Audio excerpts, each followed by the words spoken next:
Here we go, Fabi. Welcome back. Missed you for a couple of weeks, but obviously, in the middle of the tournament, we don't get to do this very often. So, thanks for agreeing to do a quick one. This is the rest day, the second rest day, the final rest day, as we enter the final 3 rounds at the USJ Championships. How are you feeling, first of all, after 8 rounds in St. Louis? I mean, overall pretty good. Tournament is going relatively well. I mean, could be a bit better, but probably not much better. Extracted more or less the maximum I could from the games I had, and in the lead, half a point lead ahead of a Wonder Liang, who's having a great tournament, doing very well. And other people are struggling to keep pace a little bit. So Wonder is definitely in the running fully, but other guys, I don't know if anyone's too happy with their tournament so far. Hans is +1. Wesley was +1, but got that win removed. And Sam Sevian is +1.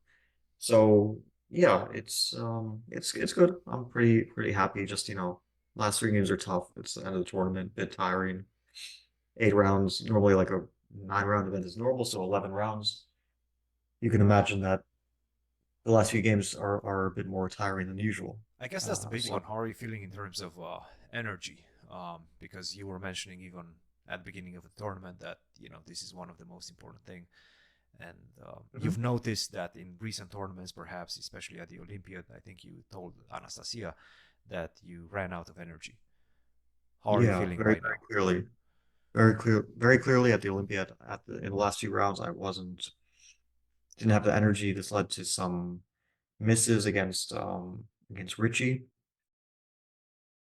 Uh, I think that it was a long and tough game, and also the team situation kind of plays a role where you're having these extra thoughts, extra kind of pressure in terms of like, I don't want to lose this game and thinking about the result a bit more. So, and it was a long tournament, and at the end I was playing all the games.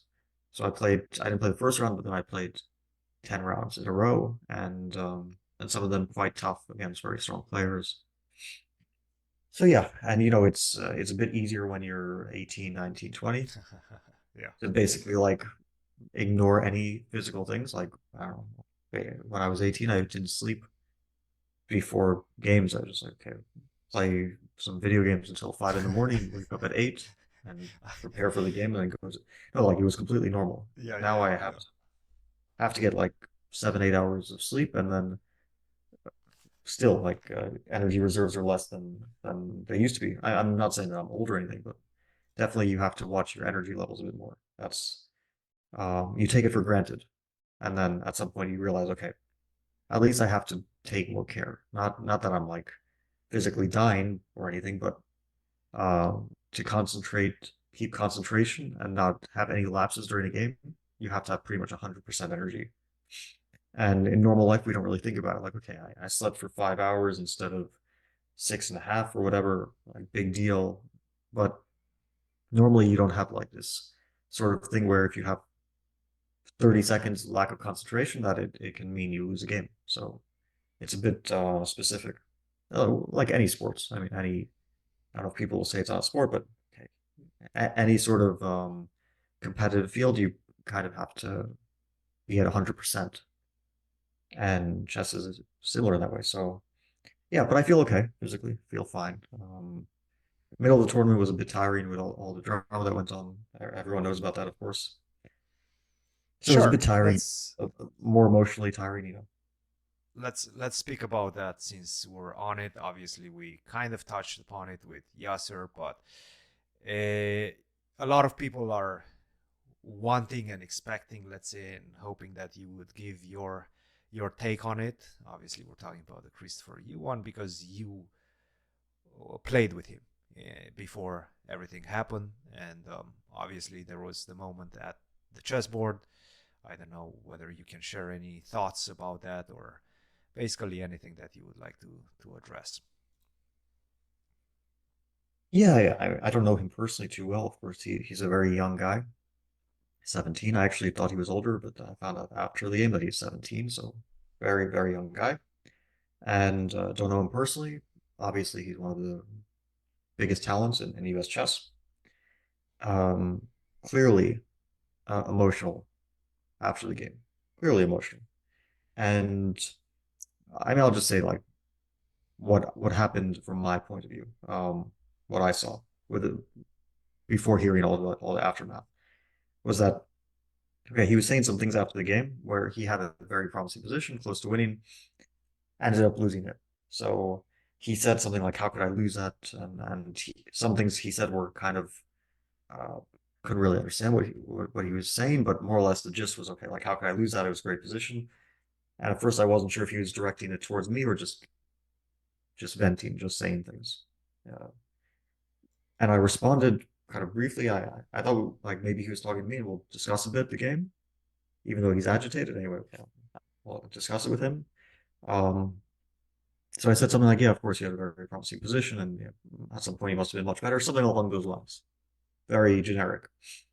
After that, he didn't really say anything else. He we just kind of got up. He um there was an interaction with the arbiter, Chris Bird, because he didn't sign one of the score sheets. Okay, so Chris said that you have to sign the score sheets to finalize the result. Basic protocol. Then he kind of angrily okay, separated the score sheet, the carbon copy from the original. And I mean, yeah, obviously very angry, but no big deal. Then I walk a bit ahead of him to go out of the plane hall. Like there's a security room outside the plane hall, so we have to go through that to take the stairs downstairs to leave the building. I walk ahead of him because he's like very clearly angry, and I feel like okay, he probably doesn't want to talk to me. So in that case, I was walking a bit fast to get out of there. So I went to get my phone and wallet from the security room, and then he's walking behind me, and then I hear something. So there's like four people in the room. Uh, I won't say any names, but it's just people working in the tournament. Well, two of us, sorry, five people in the room, two of us, and then three people working in the tournament in various capacities. And so I leave. I will go to get my phone wallet. I'm like facing the opposite direction, and then I hear something like more or less, "Christopher, you can't do that." Something along those lines. And first, I thought more or less he maybe threw something.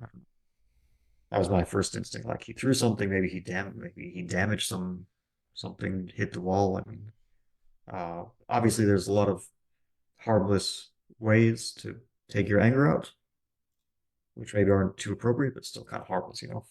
Like tennis players, they smash their rackets, take their aggression out on some inanimate object, Yeah. and maybe even get a penalty, right, Yeah. for racket abuse or whatever. Um, Although, like more or less a few seconds later, it became clear that he actually struck or in some way um, did something to this woman who was working there. And then yeah, so she said, yeah, like he hit me.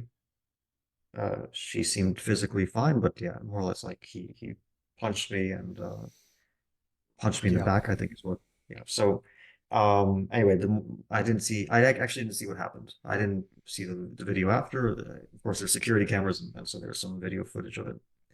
But from what I understanding, my understanding, he kind of lashed out in a violent way and assaulted someone. Yeah, no, very very unfortunate situation. We sort of talked about it also with Yasser the second day after it happened, and it's unfortunate for everybody involved. Of course, our first thoughts go to the videographer because at least my first thoughts. I don't want to speak for you, but this was my first concern. Well, like Like, is she of course, okay? yeah, yeah. I thankfully, I physically, I think she's doing fine, and mentally, I think she's doing okay. Of course, it's like very random act of violence. Like there's no excuse for it. Yeah, yeah, Just done out of anger and with no particular reason at all. Not that there could be a reason, but yeah, it's very very unfortunate. But I believe that she's doing okay, which is good news. yeah. And yeah, it was kind of just very very surprising. Um, but Okay, I think that the aftermath, everything that was handled in the best possible way by everyone, and I think everything is more or less like clear at this point. So okay, he of course he can't continue the tournament, and generally speaking, he needs to find a way to deal with these things so he's not violent and can manage his anger, which of course isn't difficult to manage, but yeah, you can never do things like that. Yeah, no, absolutely. And his family came out with a statement. I've addressed it in the previous video as well. You guys can read it if you want. I think it was a well written apology statement. Obviously, not uh, pretty much taking the blame and not trying to find any excuse. And I think that's kind of an important thing to do as you try to rehabilitate yourself and your image in the chess world. We're expecting, and I think it was addressed in that one, that Christopher himself will be coming out with a statement also later. But obviously, right now he's dealing with other things. But yeah, no, very unfortunate, and of course this impacts the tournament also quite heavily because this happened in round five. One round later, if it would have happened, and all his previous results would have stayed. As it happened before the midpoint of the tournament, all of his results were annulled, which impacted you as well, quite directly because you did win against him. How did you react to that? Obviously, this is within the FIDE rules, so there's not much you can do. But how do you see that rule? And is there a way that things can be things can be better in that regard, or that rule can be improved in any way? No, no, I think that the rule, like, there's no good solution to someone leaving the tournament. Usually it's just for some generic reason, health reason, very often. We had it with Duda in Siegfried Cup, some health issue, he couldn't continue. We had with Ding in 2018. He broke a bone and That was in continued. Norway.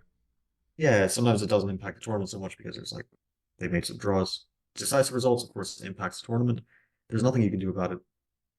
I think, of course, it's not good that the tournament is impacted in any way, like extraneous circumstances that change the results. Obviously, not the best, but there was no choice. Like he had to leave the tournament. I don't think that the rule should be changed because I don't really see any solution which is good for all parties. If you when I say all parties, I mean like that's fair to all the tournament players in the tournament. Players that I have mean, if you played with the person leaving, players that have not yet yeah, played, etc., like etc. if you annul all the results, of course, it looks like it's kind of unfair to me and Wesley, right? The players who beat him. But if you forfeit him the rest of the games, then it's unfair to the players who drew him because the players who were going to play him might not have beaten him. Probably, well, certainly not all of them would. So that would also not be fair. Um, if you, yeah, I don't really know what other options there are. So uh, that's just how it is. And any solution would be kind of unfair if you want to frame it that way to one of the players or another. Damaging to Only somebody. way Yeah. yeah, the only way it wouldn't affect is if he had drawn all his games and then they just annul his draws and it's no big deal. Yeah.